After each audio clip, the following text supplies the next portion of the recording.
నిత్యం తల్లిని స్మరించిన కీర్తించిన సర్వశుభాలు కలుగుతాయి. ఆ రోజంతా జయప్రదంగా గడుస్తుంది అని చెబుతూ ఉంటాడు. రామయ్య దంపతులకు ఆ పండితుడు చెప్పిన విశేషాలను విని అక్కడి నుండి బయలుదేరి ముందుగా ఆదిలక్ష్మి ఆలయం వద్దకు వస్తారు.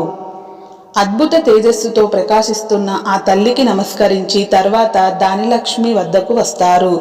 ధాన్యలక్ష్మి కూడా ఎంతో విధాలుగా స్తుతించి తర్వాత ధైర్యలక్ష్మి, గజలక్ష్మి, సంతానలక్ష్మి, విజయలక్ష్మి, విద్యలక్ష్మి, ధనలక్ష్ములను దర్శిస్తారు. అలా ఎంతో దివ్యమైనటువంటి తేజస్సుతో అద్భుతమైనటువంటి పట్టు వస్త్రాలతో రకరకాల దివ్యభరణాలతో లక్ష్ములందరూ ఎంతో అద్భుతంగా దర్శనమిస్తారు. రామయ్య దంపతులు అష్టలక్ష్ములను ఎన్నో విధాలుగా స్తుతించి తమను కరుణించాల్సిందిగా ప్రార్థిస్తారు. ఆలయం నుండి వెలుపలకు వచ్చే ముందు రామయ్య ఒకసారి కళ్ళు మూసుకొని మహాలక్ష్మిని ప్రార్థిస్తూ మనసులో ఇలా అనుకుంటాడు. జగన్మాత మహాలక్ష్మి, నీవు నన్ను కరుణించి